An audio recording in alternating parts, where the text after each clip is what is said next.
எல்லோரும் நல்லா இருப்பீங்க நம்புகிறேன். ஆக்சுவலாக வந்து இந்த வீடியோ வந்து பார்த்திங்கன்னா ஃபுல் அண்ட் ஃபுல் வந்து பார்த்திங்கன்னா அவேர்னஸ் வீடியோ தான். ஸோ இந்த வீடியோ ஃபுல்லாகவே பாருங்கள். லாஸ்ட் இயர் வந்து பார்த்திங்கன்னா நம்மக்கிட்ட வந்து இந்த பிசி வந்து கஸ்டமர்ஸ் வந்து நம்ம பை பண்ணி போயிருந்தாங்க. இந்த CPU வந்து ஸோ இது வந்து பார்த்திங்கன்னா டெல்லில் வந்து ஒரு i5ல வந்து 9th ஜென்ரேஷன் ப்ராசஸர் வந்து ஒரு நார்மலாக வந்து பேசிக்ஸ் லெவலில் பார்த்திங்கன்னா இந்த பிசி வந்து ரொம்பவே பர்ஃபெக்டாக சூஸபிள் ஆகும். ஸோ ரீஃபர்பிஷ் கேட்டகரியில் நம்ம கொடுத்துருந்தோம்.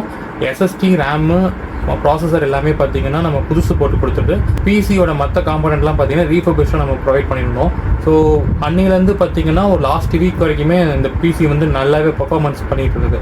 ஸோ எங்கே பிரச்சனை வந்துச்சு அப்படின்னா லாஸ்ட் வீக் வந்து பார்த்திங்கன்னா விண்டோஸோட ஒரு அப்டேட் வந்துச்சு. அந்த அப்டேட்டில் வந்து பார்த்திங்க அப்படின்னா கஸ்டமர் வந்து ஃபுல்லாகவே பார்த்திங்கன்னா ஒரு சின்ன அப்டேட்ஸ் மட்டும் வாய்ஸ் அப்டேட் மட்டும் பண்ணியிருக்காங்க. ஸோ அதில் பண்ணதில் என்ன ஆச்சு அப்படின்னா இடையில வந்து கஸ்டமர் வந்து ஸ்டாப் பண்ணனால ஸோ அன்ஃபார்ச்சுனேட்லி வந்து பார்த்திங்கன்னா கஸ்டமர் வந்து அப்டேட் ஆகிட்டு இருக்கும்போது ஷட் டவுன் பண்ணிட்டாங்க வந்து. ஸோ ஏதோ ஒரு விஷயத்தினால வந்து நடந்துருச்சு. ஸோ அதுக்கப்புறம் வந்து பார்த்தீங்கன்னா எகைன் வந்து அப்டேட் கொடுத்தாலும் சரி பிசி வந்து ப்ளூ ஸ்க்ரீன் தான் வருது. ஸோ அந்த ஸ்க்ரீனை வந்து நான் விசிபிளாக நான் காமிக்கிறேன், நீங்கள் செக் பண்ணி பாருங்கள். ஸோ இதுக்கப்புறம் வந்து பார்த்தீங்கன்னா கஸ்டமர் வந்து ஒரு சில ஷாப் கொண்டு போயிருக்காங்க. ஸோ எகைன் வந்து செக் பண்ணி பார்த்துட்டு ஸோ எல்லா ஷாப்லையுமே வந்து பார்த்துட்டிங்கன்னா ப்ராப்பராக எந்த சப்போர்ட்டுமே பண்ணலை வந்து. ஆக்சுவலாக வந்து நம்ம பண்ணி கொடுத்தது வந்து புது SSD தான் நம்ம பண்ணி கொடுத்துருந்தோம். இந்த ப்ராடக்ட்டுக்கு வாரண்ட்டி இருக்குது நம்மக்கிட்ட. பட் வேற ஒரு ஷாப்புக்கு வந்து கொண்டு போயிருக்காங்க. ஸோ செக் பண்ணதில் வந்து அவங்க வந்து என்ன சொல்லிட்டாங்கன்னா என்ன எரர்னே கண்டுபிடிக்க முடியல, பட் இருந்தாலும் சிஸ்டமில் பிரச்சனை இருக்குன்னு மட்டும் சொல்லிட்டாங்க வந்து. ஸோ எல்லாம் சர்ச் பண்ணி பார்த்துட்டு வந்து பார்த்திங்கன்னா நம்மக்கிட்ட வந்து நம்ம கொண்டு வந்தாங்க பிசி வந்து. ஸோ கொண்டு வந்து பார்த்திங்கன்னா நம்ம டெஸ்டிங் டைம் வந்து நம்ம கொடுத்துருந்தோம் இல்லையா. ஸோ அதெல்லாம் செக் பண்ணி பார்த்து அப்போ நீட்டாக தான் இருந்தது. ஸோ இப்போ வந்து பார்க்கும்போது பார்த்தீங்கன்னா இந்த மாதிரி இஷ்யூ இருக்குன்னு சொல்லிட்டு நான் வந்து ஒரு 2 days டைம் கேட்டிருந்தேன். ஸோ எந்த பிரச்சனைனாலும் நான் செக் பண்ணிவிட்டு சொல்கிறேன் அப்படிங்கிற மாதிரி சொல்லிட்டு கஸ்டமர் அனுப்பிச்சி வச்சுருந்தேன். இப்போ என்ன ஆச்சு அப்படின்னா நம்ம வந்து செக் பண்ணிவிட்டு கஸ்டமர்கிட்ட சொன்னேன் வந்து என்னன்னா வந்து ஃபுல்லாகவே பார்த்தீங்கன்னா OS வந்து பார்த்தீங்கன்னா ஃபுல்லாகவே கரெக்ட் ஆகிடுச்சு. ஸோ டேட்டா வந்து பார்த்தீங்கன்னா சுத்தமாக ரெக்கவர் பண்ண முடியல. இன்னொரு விஷயம் என்னென்னா SSD வந்து பார்த்தீங்கன்னா டெட் கண்டிஷன்ஸ் தான். ஸோ எகைன் நான் பூட் பண்ணி நான் OS நான் ப்ளேஸ் பண்ணி எகைன் பண்ணேன் அப்படின்னா கூட அந்த OS வந்து பார்த்தீங்கன்னா அதில் வந்து இன்ஸ்டால் ஆகுது, பட் இருந்தாலும் ஓப்பன் ஆக மாட்டேங்குது. ஸோ இதுதான் பிரச்சனையாக வந்துச்சு. சுத்தமாக பார்த்தீங்கன்னா SSDயை வந்து அந்த பூட்டபிள் டிவைசஸில் வந்து காமிக்கவே இல்லை. இருந்தாலும் பார்த்தீங்கன்னா அந்த கஸ்டமர் வந்து லாஸ்ட் இயர் வந்து ஜூலை மந்த் வாங்கியிருந்தாங்க. இப்போ வந்து பார்த்தீங்கன்னா கிட்டத்தட்ட 10 months வந்து முடிஞ்சிருச்சு.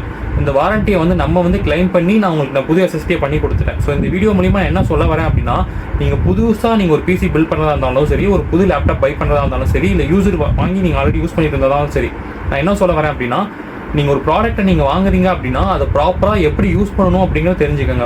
ஒரு OS அப்டேட் பண்ணிட்டு இருக்கோம் அப்படின்னா இன்டர்நெட் கனெக்ஷன்லேருந்து மற்ற ஆக்டிவிட்டீஸ் எல்லாமே வந்து ப்ராப்பராக இருந்தால் மட்டும்தான் அந்த சிஸ்டம் வந்து ப்ராப்பராக அப்டேட் ஆகும் வந்து. ஸோ OS அப்டேட்னு பொறுத்த வரைக்கும் பார்த்தீங்க அப்படின்னா உங்கள் பிசியில் வந்து ஆல்ரெடி எக்ஸிஸ்டிங்காக இருக்கக்கூடிய டேட்டாவை வந்து பார்த்தீங்கன்னா இன்னும் கொஞ்சம் மேம்படுத்துக்காக வந்து பார்த்தீங்கன்னா அஃபிஷியலாக அவங்களே வந்து ஒரு அப்டேட்டை வந்து கொடுக்குறாங்க.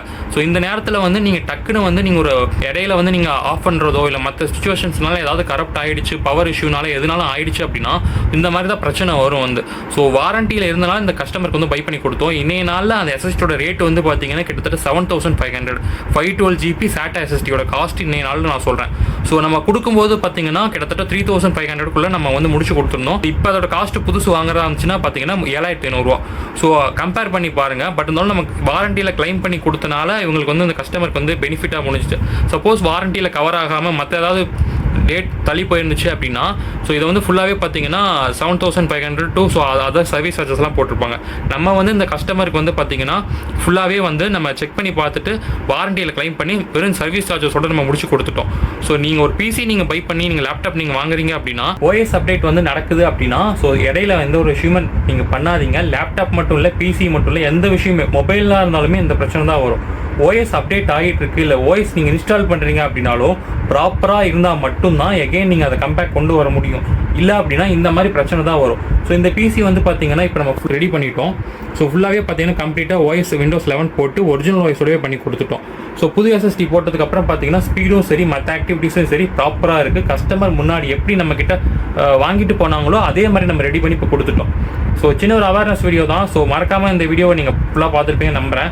ஸோ எகைன் நீங்களும் இந்த மாதிரி இஷ்யூவில் வந்து நீங்கள் சிக்காதீங்க. ஏன்னா புது SSD வாங்க போகிறீங்க அப்படின்னா இன்னைய நாளிலலாம் கிட்டத்தட்ட பார்த்தீங்கன்னா லாஸ்ட் இயர்லாம் பார்த்தீங்கன்னா ஒரு 12 to 15,000 ஒரு ரீஃபர்பிஷ்டு செகண்ட்ஸ் லேப்டாப்பில் வாங்க முடியும். இப்போ அதே கேட்டகரியில் நீங்கள் வாங்கணும்னு நினச்சிங்க அப்படின்னா 20 to 25,000 போட்டிங்கனாலும் அந்த கிரேட் கண்டிஷன்ஸில் வாங்க முடியறதில்ல. காரணம் என்னென்னா இது காஸ்டிங் எஃபெக்ட் தான். ஸோ டே பை டே வந்து இன்க்ரீஸ் ஆக ஸோ ஒரு ப்ராடக்டோட காம்பனோட ரேட்லாம் வந்து பார்த்தீங்கன்னா ரொம்ப அதிகரிச்சுட்டு போயிட்டு இருக்கு. ஸோ அதை தான் அந்த வீடியோவில் நான் சொல்ல வந்தேன். ஸோ இந்த வீடியோ உங்களுக்கு பிடிச்சிருக்குன்னு நினைக்கிறேன். ஸோ வேறு ஏதாவது டவுட் இருந்துச்சு அப்படின்னா கீழே கமெண்ட் செக்ஷனில் மென்ஷன் பண்ணுங்கள். அதுக்கான டெடிகேட்டட் வீடியோ நான் அப்லோட் பண்ணுறேன். நம்ம சேல் பண்ணுற எல்லா ப்ராடக்ட்டுமே டெஸ்டிங் டைம் வாரண்டிங்கிறது ப்ராடக்ட் தனியாக இருக்குது. அது இல்லாமல் காம்போனன்ட், அதாவது இந்த மாதிரி நம்ம டெல்லில் வந்து பார்த்தீங்கன்னா உங்களுக்கு பிசிஸ் எல்லாம் நம்ம சேல் பண்ணுறோம் அப்படின்னா அதுக்கு எல்லாமே ஒவ்வொரு ப்ராடக்ட்டுக்குமே வந்து புதுசு தான் நம்ம போட்டு கொடுப்போம். அது எல்லாத்தையுமே வாரண்டியில் கவர் பண்ணிக்கும். உங்களுக்கு ரீவர்பிஸ் கேட்டகரியில் பிசி இல்லை லேப்டாப் வேணும் அப்படின்னா கண்டிப்பாக நீங்கள் விஜய் கம்ப்யூட்டர் சிஸ்டம்ஸை கண்டிப்பாக கான்டாக்ட் பண்ணுங்கள். ஷிப்பிங் ஃபெசிலிட்டிஸோடு நம்மகிட்ட ப்ராடக்ட்ஸ் அவைலபிள் இருக்குது. So thank you.